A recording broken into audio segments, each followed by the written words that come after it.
2015 میں United nations کی ایک ہائی لیول کانفرنس ہوئی. تمام ممالک نے متفقہ طور پر ایک چارٹر منظور کیا، ایک قرارداد منظور کی. وہ چارٹر ایک عالمی لائحہ عمل کی حیثیت رکھتا ہے جس میں ویژن 2030 پیش کیا گیا کہ دنیا 2030 میں اور اس کے بعد کیسی نظر آنی چاہیے. اس کا نام SDGs یعنی سسٹینیبل ڈیولپمنٹ گولز رکھا گیا. یہ ایک عالمی لائحہ عمل ہے. اس کے اندر 17 ٹارگٹ رکھے گئے. گویا یہ 17 مقاصد ہیں، 17 گول ہیں جو 2030 تک تمام ممالک نے اپنے اپنے ملکوں میں نافذ کرنے ہیں اور ان کے نتائج حاصل کرنے ہیں.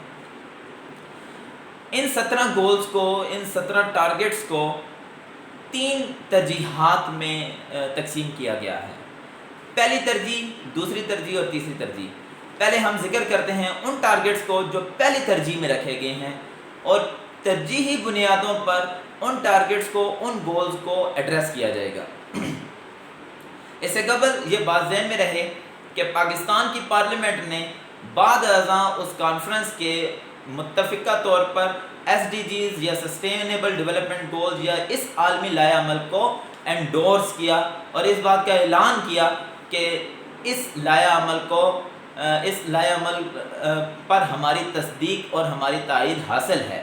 ہم یہ ایجنڈا، ہم یہ لائحہ عمل اپنے ملک میں بھی نافذ کریں گے اور اس کے نتائج حاصل کریں گے. تو پہلی ترجیح میں جو گولز، ٹارگٹ اور مقاصد شامل ہیں اس میں پہلے نمبر پر ہے زیرو ہنگر. زیرو ہنگر سے مراد یہ ہے کہ تمام ممالک نے ایسے اقدامات کرنے ہیں جس کی بدولت تمام شہریوں کو، اس میں کسی رنگ، نسل، فرقے کی تمیز کیے بغیر تمام شہریوں کو برابر کی حد تک خوراک حاصل ہونی چاہیے. ہر ایک کو خوراک تک رسائی ہونی چاہیے، کوئی اس کے لیے بھوکا نہ سوئے. دوسرا ٹارگٹ ہے گڈ ہیلتھ. ہر ایک کو اچھی صحت میسر ہونی چاہیے اور صحت کی سہولیات ہر ایک تک ہونی چاہیے.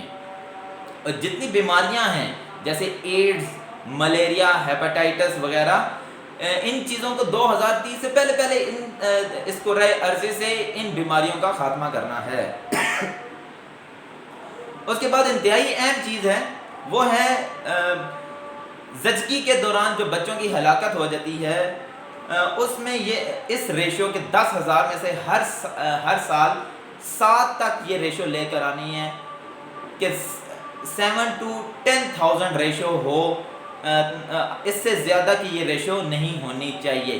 یعنی اس سے 10,000 میں سے 7 سے زیادہ بچوں کی ہلاکت نہیں ہونی چاہیے. یہ ایجنڈا 2030 تک. اس کے بعد روڈ ایکسیڈنٹس کی تعداد میں آدھے تک کمی لانی ہے. یہ بھی اس ایجنڈے میں شامل ہے. تیسرے نمبر پہ جو ٹارگٹ ہے وہ ہے کوالٹی ایجوکیشن. ہر ایک کو بغیر رنگ، نسل، ذات، پات، فرقے، قبیلے، مذہب کی تقسیم اور امتیاز کیے ہوئے ہر ایک کو یکساں نظام تعلیم ملنا چاہیے. ہر ایک کو تعلیم تک رسائی ہونی چاہیے. اس کا مطلب ہے کہ ہر گلی محلے کوچوں میں سکول اور دوسرے مدارس قائم ہونے چاہیے تاکہ لوگوں کو ایکول ایجوکیشن مل سکے. پاکستان اس بارے میں ابھی کافی دور ہے. ہیومن ڈیولپمنٹ انڈیکس کی رپورٹ ہے اور سروے آف پاکستان 2020 میں یہ تسلیم بھی کیا گیا کہ پاکستان اس خطے میں ہیومن ڈیولپمنٹ انڈیکس میں، جس میں صحت، تعلیم اور ذریعہ معاش شامل ہے، اس HDI ہیومن ڈیولپمنٹ انڈیکس میں اس خطے میں پاکستان صرف افغانستان سے اوپر ہے، باقی تمام ممالک سے پیچھے ہے. پھر اس کے بعد کوالٹی ایجوکیشن اس بات کو یقین بناتی ہے کہ سکلفل یوتھ پیدا کی جا سکے تاکہ وہ اپنے لیے مزید روزگار پیدا کر سکیں. نہ صرف اپنے لیے روزگار پیدا کر سکیں بلکہ دوسروں کے لیے بھی روزگار پیدا کر سکیں. اس کے بعد اگلا ٹارگٹ ہے کلین واٹر. ہر ایک کو صاف پانی ملنا چاہیے. اگلا ٹارگٹ ہے افورڈیبل اینڈ کلین انرجی. ہر ایک کو سستی اور صاف ستھری بجلی ملنی چاہیے. سستی بجلی کی سمجھ آتی ہے، صاف ستھری بجلی سے مراد یہ رینیویبل ریسورس آف انرجی سے حاصل ہونے والی جو بجلی ہے اس کو کلین انرجی کہتے ہیں، جیسے ہوا سے حاصل ہونے والی انرجی، جیسے پانی، ہائیڈل انرجی، پانی سے حاصل ہونے والی انرجی، ان چیزوں سے حاصل ہونے والی انرجی کلین انرجی کہلاتی ہے۔ اگلا ٹارگٹ ہے decent work and economic growth. Agenda 2030، vision 2030 یا عالمی لائحہ عمل اس بات کو میک شور کرتا ہے کہ ہر ملک کے شہری ان کو ایک اچھا باعزت روزگار میسر ہو، اور پے ڈسپیرٹی، لوگوں کی تنخواہوں میں جو ایک تفاوت ہے، ایک فرق ہے، اس میں یکسر کمی ہونی چاہیے، اور معذور لوگوں کو بھی شامل کیا گیا ہے کہ وہ بھی اس معاشرے، ہر معاشرے کا حصہ ہوتے ہیں، ان کو بھی اس سسٹم میں فٹ کیا جانا چاہیے، ان کو بھی باعزت روزگار ملے تاکہ وہ اپنی اکنامک گروتھ کر سکیں۔ اس کے بعد جو اگلا ٹارگٹ ہے وہ پیس، جسٹس اینڈ اسٹرانگ انسٹیٹیوشن۔ ہر شہری کو تیز ترین اور مناسب انصاف ملنا چاہیے، مضبوط ادارے ہوں تاکہ کرپشن، رشوت، ان بلاؤں کا خاتمہ ہو، اور ادارے ٹرانسپیرنٹ ہوں، شفاف ہوں۔ اس کے بعد آتے ہیں دوسری ترجیح بنیادوں پر کیے جانے والے ٹارگٹس۔ ان ٹارگٹس کو ایڈریس کیا گیا ہے جو دوسری ترجیح میں فال کرتے ہیں۔ تو پہلے نمبر پہ ہے اینڈ پاورٹی، پاورٹی کا خاتمہ۔ یو این نے پاورٹی کی تعریف یہ کی ہے کہ جو شخص $1.25 سے کم تنخواہ حاصل کرتا ہے یومیہ، وہ خط غربت میں شامل ہے، وہ خط غربت سے نیچے ہے، یعنی 1.25 ایک غربت کی لکیر ہے، اس سے اوپر والے وہ غریبی میں نہیں آتے، اور اس سے نیچے والے غریبی میں آتے ہیں۔ تو اینڈ پاورٹی اس چیز کو یقینی بنانا ہے کہ دنیا سے غربت کا خاتمہ ہو، اور ہر ایک بندہ $1.25 سے اوپر کمانے کا اہل ہو، اور یاد رہے کہ یہ نمبر یومیہ ہے، یعنی $1.25 پر ڈے۔ اس کے بعد دوسرا ٹارگٹ ہے دوسری ترجیح میں شامل ٹارگٹس کے، جینڈر ایکویلٹی، صنفی امتیازات کا خاتمہ کرنا۔ اور اس کے بعد جو ٹارگٹ آتا ہے وہ انڈسٹری، انوویشن اینڈ انفراسٹرکچر، ایسے ادارے بنائے جائیں جو ٹیکنالوجی خود سے بنا سکیں، جو معاشرے میں جدت لے کر آ سکیں، تاکہ لوگوں کی معاشی صورتحال بہتر ہو اور وہ غربت سے آگے گزر کر زندگی گزار سکیں۔ اس کے بعد ہے ریڈیوس انیکویلٹی، ہر قسم کے ذات پات، رنگ، نسل، قوم، فرقے، قبیلے کی بنیادوں پر مساوات ہونی چاہیے، اور عدم مساوات کا خاتمہ ہونا چاہیے۔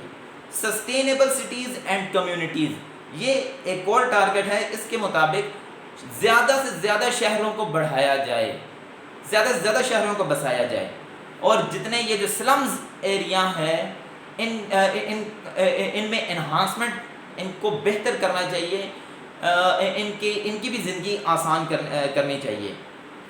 پھر اس کے بعد ہے پارٹنرشپ فار دا گولز۔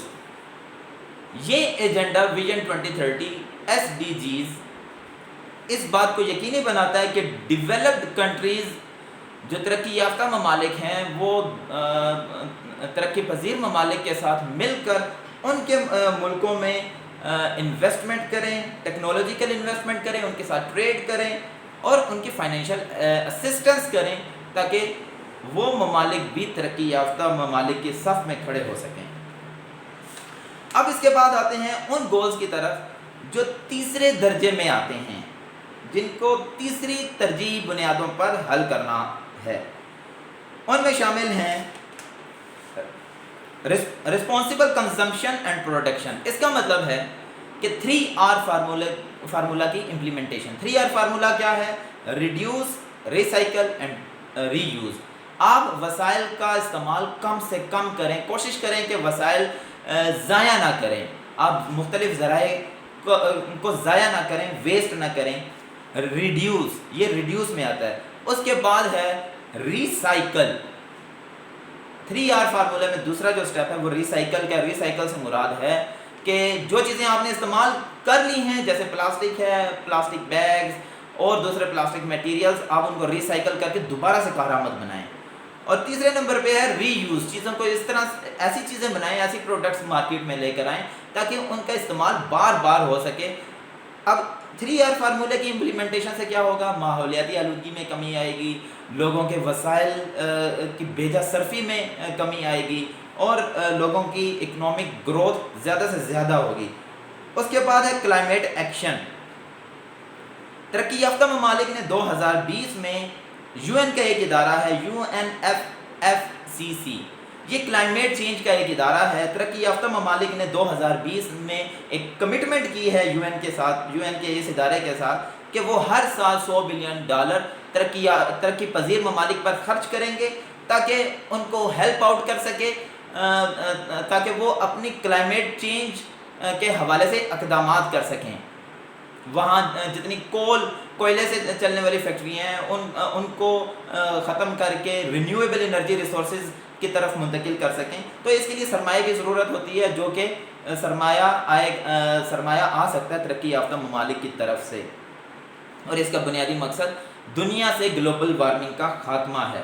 اس کے بعد ہے لائف بلو واٹر. پانی کے اندر جو حیات ہے, جو زندگی ہے, اس کا تحفظ. تو UN ویژن 2030 اس بات کو یقینی بناتا ہے کہ فیکٹریوں کے کیمیکلز اور دوسرا ویسٹ میٹیریل کو پانیوں میں, سمندروں, دریاؤں میں نہ جانے دیا جائے تاکہ وہاں کی آبی حیات متاثر نہ ہو. اس کے بعد ہے life on land. Life on land جو کہ اس گولز میں, ان ٹارگٹس میں, ان مقاصد میں آخری ایک ٹارگٹ ہے کہ زمین پر زندگی. زمین پر زندگی کسی بھی طرح کی ہو, انسانی ہو, حیوانی ہو, اور پودوں کی ہو, نباتاتی ہو, اس زندگی کو سروائیو کرنا چاہیے, ان کی کنزرویشن ہونی چاہیے, تحفظ ملنا چاہیے. تو ایسے میں ڈیفورسٹیشن میں کمی لانی پڑے گی. کوشش کرنی ہوگی ہر ملک کو کہ ڈیفورسٹیشن نہ ہو, یعنی جنگلات کی تباہی نہ ہو. پھر اس کے بعد ڈیزرٹیفیکیشن نہ ہو, کہ آبادیاں صحراؤں میں منتقل نہ ہو, صحرا نہ بنے, جنگل صحرا نہ بنے. یہ اسی صورت میں ہو سکتا ہے جب جنگلوں کے درخت کاٹے جائیں گے تو وہ آٹومیٹیکلی ڈیزرٹیفیکیشن ہو جائے گی, یعنی صحرا بن جائیں گے. تو کوشش اس بات کی بھی کی جائے گی ناپید ہونے والے اسپیشیز کو بچایا جا سکے. یہ تھا UN ویژن 2030, جس کو SDGs بھی کہتے ہیں, یعنی سسٹینیبل ڈیولپمنٹ گولز. اور یہ ایک طرح کا عالمی لایا عمل ہے. ہر دنیا کے ہر ایک ملک نے اس بات کو یقینی بنانا ہے کہ وہ اپنے ملکوں میں ان تمام 17 ٹارگٹس کو, مقاصد کو کی تنفیذ کر سکیں, اس کی امپلیمنٹیشن کر سکیں, تاکہ 2030 اور اس کے بعد کی دنیا ایک بالکل نئی دنیا بن کر سامنے آ سکے. بہت شکریہ.